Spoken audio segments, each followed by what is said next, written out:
नमस्ते बच्चों। आज हम व्याकरण पढ़ेंगे। व्याकरण के अंतर्गत विशेषण के बारे में हम जानकारी प्राप्त करेंगे। विशेषण को अंग्रेजी में हम एडजेक्टिव्स कहते हैं। ये विशेषण क्या है? विशेषण किसी संज्ञा या सर्वनाम की विशेषताओं को बताने वाला शब्द को हम विशेषण कहते हैं। किसी संज्ञा या सर्वनाम की विशेषता, इसकी विशेषताओं को बताने वाला शब्द को हम विशेषण कहते हैं। The words which describes the quality of noun और pronoun is called as adjectives. इसमें संज्ञा का मतलब क्या है? किसी व्यक्ति, वस्तु या जगह की नाम बताने वाला शब्द को हम संज्ञा कहते हैं। सर्वनाम क्या है? किसी व्यक्ति, वस्तु के बदले में, वस्तु के नाम के बदले में आने वाला शब्द को हम सर्वनाम कहते हैं। इसकी विशेषताओं को बताने वाला शब्द को हम विशेषण कहते हैं। इसमें विशेष आता है। विशेष क्या है? किसी शब्द की विशेषता को बताने वाला शब्द, किसी संज्ञा की विशेषता या सर्वनाम की विशेषता को बताने वाला शब्द को हम विशेष्य कहते हैं। जैसे कि काला घोड़ा। घोड़ा तो संज्ञा है और इसकी विशेषता क्या है? काला, उसका रंग काला है। ये काला विशेष होता है। काला घोड़ा, इसमें काला विशेष होता है। विशेषण में 4 प्रकार होते हैं और उसमें पहला गुणवाचक, संख्यावाचक, परिमाणवाचक और सार्वनामिक विशेषण, ये 4 प्रकार होते हैं। इसमें गुणवाचक, गुणवाचक का मतलब क्या है?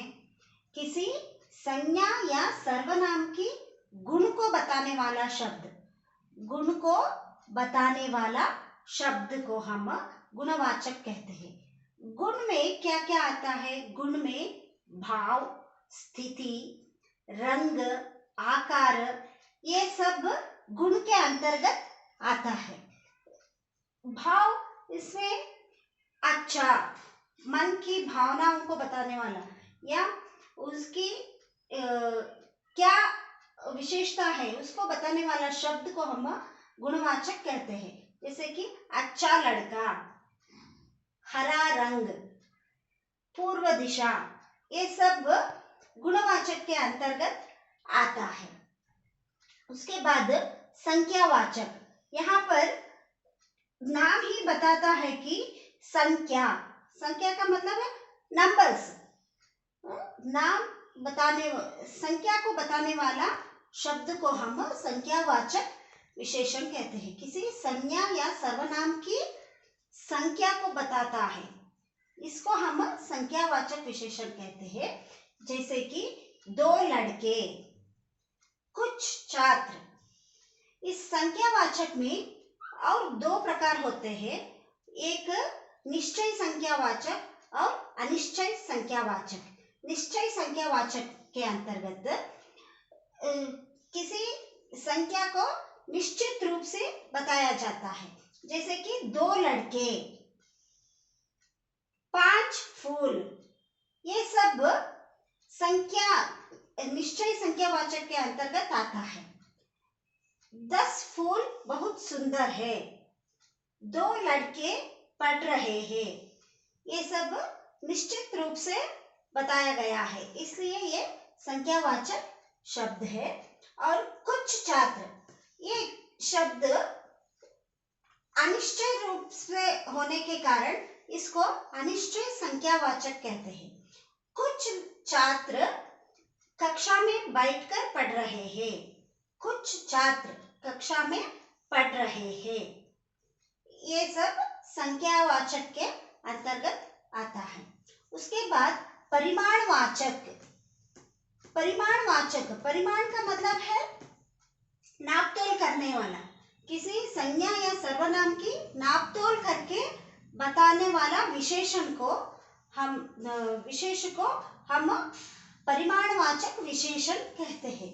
जैसे कि 1 लीटर दूध, इसको नापतोल करके बताया गया है कि 1 लीटर दूध। और कुछ शक्कर, राम ने दूध में कुछ शक्कर डाल दिया। कुछ शक्कर, ये सब परिमाणवाचक के अंतर्गत आता है। यहाँ पर कुछ संख्यावाचक में भी है और परिमाणवाचक में भी है, लेकिन संख्यावाचक में कुछ छात्र पढ़ रहे हैं, इसको हम गिनती कर सकते हैं।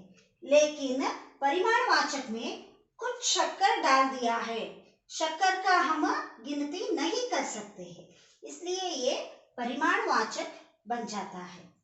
उसके बाद सर्वनामिक विशेषण, ये नाम ही बताता है कि सर्वनाम, इसमें इस वाक्य में सर्वनाम आता है।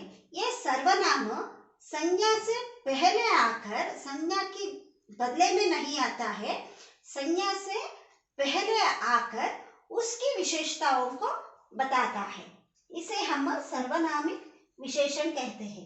जैसे कि वह लड़का अच्छा खेलता है, लड़का तो संज्ञा होता है और इस संज्ञा से पहले वह आया है, वह सर्वनाम है।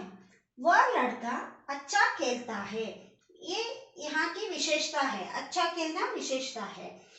वह लड़का अच्छा खेलता है, इसलिए इसको सर्वनामिक विशेषण कहते हैं। उस लड़के ने हरा दिया, उस, ये भी सर्वनाम के अंतर्गत आता है, इसलिए वो उस लड़के ने हरा दिया, हराना ये विशेषण होता है, इसको हम सर्वनामिक विशेषण कहते हैं। आप सब जान चुके हैं कि गुणवाचक, संख्यावाचक और परिमाणवाचक और सर्वनामिक विशेषण क्या होता है। धन्यवाद।